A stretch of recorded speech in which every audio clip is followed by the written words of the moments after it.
Hello everyone, I'm Dr. Karim and I will walk you through the steps of hair transplant procedure today. So when our patient arrives our clinic, the first thing we do is to perform a consultation. After getting our patient's medical history in detail, then we assess our patient's hair loss status, their donor regions and their recipient regions. Based on these personal traits, we construct a customized operation plan for our patients. After consultation, we shave our patient's head to assist extraction, and we utilize local anesthetics to numb the scalp. With the help of these local anesthetics, our patients will be alert, awake, and they will not experience any pain. After numbing the scalp, we use a micro-punch tool to extract our grafts.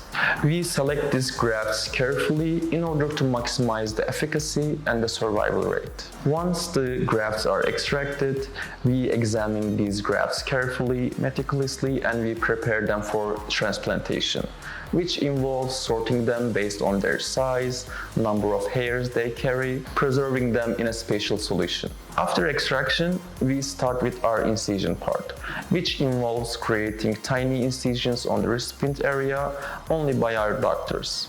And these incisions should be at the correct depth and they should be aligned with our patient's natural hair growth and direction.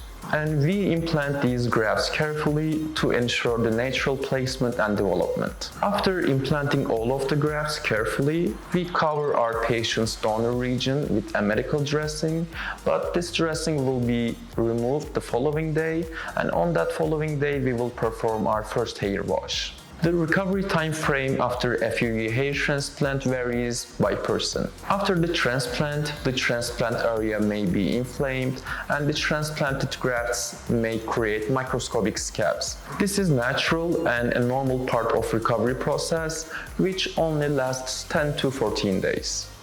For seamless recovery after FUE hair transplant, we give our patients extensive postoperative advice. Our patients should follow our instructions in regards to sleeping position, direct sun exposure, intense activities, and drinking. In the first 2 months, first the transplanted hairs they will fall. This is called a shock loss and it's totally normal, it shouldn't cause any worries. At the beginning of 3rd month, usually the transplanted grafts they will start to grow. At the end of 6 months, usually we have around 60 to 70% of those grafts all grown.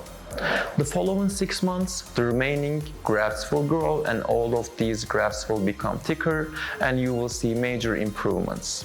And in order to see the final result, we usually need 12 to 15 months on the frontal region and 15 to 18 months on the crown region. If you are wondering if you are an eligible candidate for this operation or not, you can always get in touch with us so we can perform a free hair transplant consultation for you at Vera Clinic.